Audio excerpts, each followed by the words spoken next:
Welcome back to Outdoors with Larry Ray on ESPN 790 AM, brought to you proudly by the Tennessee Wildlife and Resources Agency. Hey, welcome back to Outdoors with Larry Ray on this special rendition of our show, that one we look forward to every year, because our man Ron Wong, I tell you, we can ask him what's biting at Sardis, and he wouldn't just tell you the fish. He'd tell you what inch they were, how big they are, and he might even know their face. I don't know. He's seen them. I wish I knew every one of them. Yeah, but Ron has put together a great lineup on this Bassmaster Classic preview. Most of these guys are just getting in or there, getting ready today to be on the water. So these guys are all fired up, and we've just talked to Bill Lowen, and now introduce the next guest. Hey, our next guest is a Lou's sponsored professional. He's been around a few years. I think this is his fourth or fifth classic. I'm not sure. I can't remember. I bet he can tell you. But I got to tell you something. I've been in the boat with this gentleman. Woo! And you talk Bless his heart. Talk about somebody that can hit a dime at 50 feet. Unbelievable. Chad Morgenthaler, and a great fisherman. Chad, good morning. How are you? Oh, I'm great, guys. Thanks for having me on. I really appreciate it. And you were getting close on those numbers. This is number 7. Number seven. That's right. Okay. Well, that's all right. Yeah, Bill testing you. Yeah, Bill Lowen corrected us real quickly on how many times he's been there too.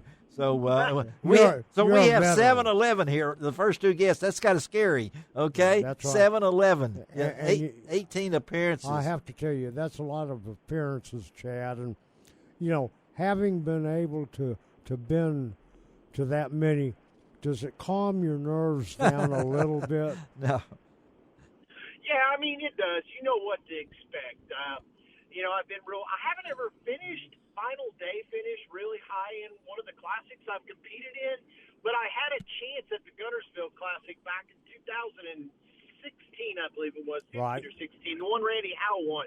I was in Yes. 7th place, just a few pounds out going into that final day, and I blew it on the final day. But I learned a lot of lessons, and I guess that was the last one I finished, because I had fished bass for a while, and then so I've been back. But I think that what I can do is apply that experience, that knowledge, that nerve calming effect to this one. And there's a few tricks of the trade that a guy's got to learn the hard way before you realize, okay, yeah. there's some things that's going to happen on the water that normally don't happen in a regular season event. So hopefully some of those, that I've experienced that have cost me in the past will work for my advantage at this time. I'm hoping. Fingers crossed. Well, you've the experience is there, and Chad, there's a lot of whippersnappers in there now.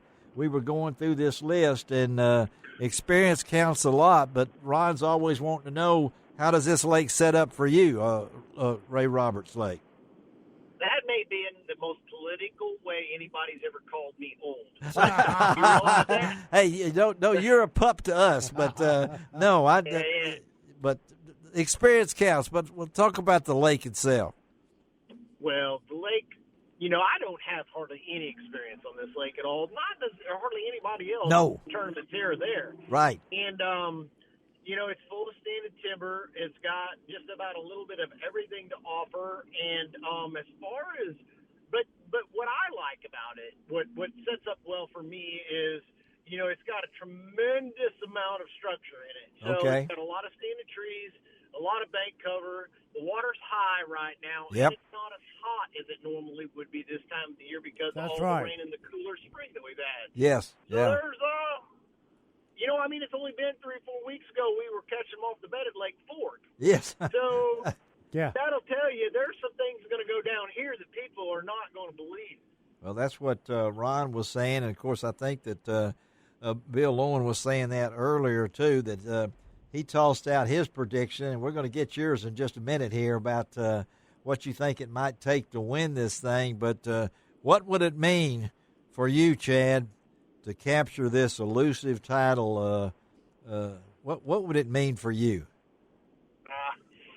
Well, probably about the same answer as everything else, except for the younger whippersnappers would have a different answer. For me, it would justify a lot of hard work. Yes. A lot of a lot of things that I've put my family through. Yeah. Yes.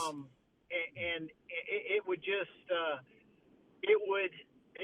but the one thing that it would probably make me the happiest for is the people who have supported me. There you go. The fans who have supported me through my entire career. Yeah. It would be a very interesting victory for them, so, and I would love to do it for them. Chad, you're talking about people who have supported you. Yeah. Talk to us about, and tell our listeners about the support system that you have. That you have, whether they're sponsors, family, whatever. Well, all of the above. You can't do it without everything syncing. Yeah. My wife, she's made so many. Giving up a lot. Yes, giving up a lot. So much. Yes. And then, of course, you have the fans who have constantly sponsored you through the good ones and the bad ones, and then the sponsors like Jasper Engines and Transmissions, Phoenix Boats, Garmin Electronics. I've been long-term relationships of mine. Lose, as you mentioned before, just forever. The people who have supported you with a fan base, with financially, with the best product on the market. Yeah. It's for them. That's the support crew you have to have. And you've been able to do this because we don't want to put the age in there again, but you've come up through the ranks, buddy, and I see guys in the Major League Baseball that spent 3 months in the minors and they're in the big leagues making $800,000 a year, and I say, give that to a pro fisherman. How many casts that you've made over all these years, and to think about the classic and to come back to it. So, with that, we want to know what's it going to take to win. How many pounds? How many pounds do you think? That's a lot of pounds. I'm gonna probably go lower than what you think, but I'm gonna say 58. That's really close. Yep. Yeah, you're not far off from what Bill Owen just said. Yeah, that'll. He said 18 to 20. Yeah, he said 18 to 20. So that's right on it. That's right on it. Yeah, when it comes down to it. So how does this lake set up for you? Your style. Right now, I guess you could say these fish are in transition. Yeah. How does that set up for you, Chad? You're used to fishing transition fish out of Missouri. What is it? Yeah. Actually, I've spent the last couple fishing transition fish, it seemed like. And it is. It's just one of those things where, boy, it sets up well for me. I feel like I'm going into it with an open mind. Obviously, Good. I really love the shallow water power fish, but that's going to be kind of dissipating because of the weather and the time of year. So, it's all about those little spots, and but the good thing is, there's no one angler here going to have an advantage over the other. It's just not going to happen. I don't think so. That's true. You're just got to put your time in. But I love the fact that we're fishing dirty water, so it takes a lot of those big fish bites that a swim bait and some of those guys that they count on because of clearer water situations. They're not going to get them. Well, again, we're talking to Chad Morgenthaler. Now, I know, Chad, looking at this bio, I liked what I read on one thing about you, that among your hobbies is clubbing a few golf balls. I figure I have made 55,000 shots in my golf career, and I hadn't made a hole-in-one. So don't tell me you've made a hole-in-one. It would ruin my day. So I haven't even made a green in one yet. Yeah. I like it. Yeah, you just became one of my fans right there. I'm miking it down there. Yeah, because greens and regulation, is one of my problems. But again, hey, man, we appreciate you being with us. And I know this tournament means so much to you. You got a lot of fans in the Memphis area. Look out for Ron and Samantha Gay. They will be down there. They'll be circling you sometimes, Chad, just to make sure, get some interviews and things like that. So, buddy, I know everybody in Reed Spring, Missouri That's right. That will be cheering for you. I don't know, is the stoplight working there? Oh, well, thanks so much, guys. I enjoy it any time that you give me the opportunity to talk with you and Ron. I forgot that time at Toledo Bend we were in the boat together at the Riders Conference. So That's right. Hopefully someday we'll get a chance to do that again. Well, I hope so. Oh, Look forward to seeing you at the Classic, buddy. I bet that was the story. We have to talk about that, Chad. Yes, sometime down the road about you and Ron in the boat together. All right. Was he in the front or the back? No. I'm in the back because I'm observing. Oh, you observing. Observing. So you didn't even fish?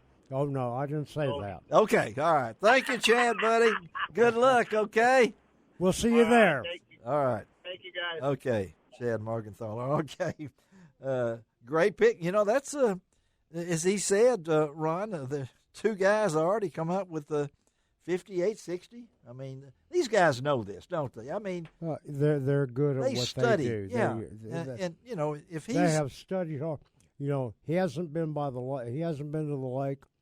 He's just passed it. Yeah. He knows the watercolor already. He knows. He does, doesn't he? You know, Bill knew the height of the reservoir or the level. And I didn't want to age him, but, I mean, this is a tough sport. I don't care what anybody says, what his body's been through, and he's in his upper 50s. Well, if you look at, I have to tell you, you kind of look at our lineup that we have today. Yeah, I like the lineup. And it is, the youngest one is going to be Matt Airy. Matt Airy's the youngest, okay. And then Bill. Yeah. And then Steve Kennedy, maybe. But the competition is there. I mean, but these guys have so many years. We got fire in the belly still, too. I mean, so many years. I think you're pumped up too. I am. You're pumped up for this event, isn't you? Know, I will tell you, it's going to be a different event because of when it's going to be held. Yeah, and where. And you know, we got a lot of guys. You know, he was talking about the young whippersnappers and everything. Yeah. And there's some up-and-coming professionals that are amazing. Well, we're going to be on our man on the scene will be Ron Wong, and Samantha Gay will be down there, too, for photographs. And then after they get back, we'll have some videos we'll be posting on LROutdoors.com. Go to LROutdoors.com right now and see the new look. Boy, I tell you, he's got all of the pictures, all the pictures of the guys on today's show. And he's inserted a bass boat floating, zipping by the competitors. LROutdoors.com. Let's take a break, come right back, and we're going to the man, the angler of the year. I mean, this guy. Yeah, what a year. You know, been through everything he's been through. Oh, that's amazing. Yeah, we'll be right back. And who's that guy going to be? Clark Whitland. There we go. We'll be right back on Outdoors with Larry Ray.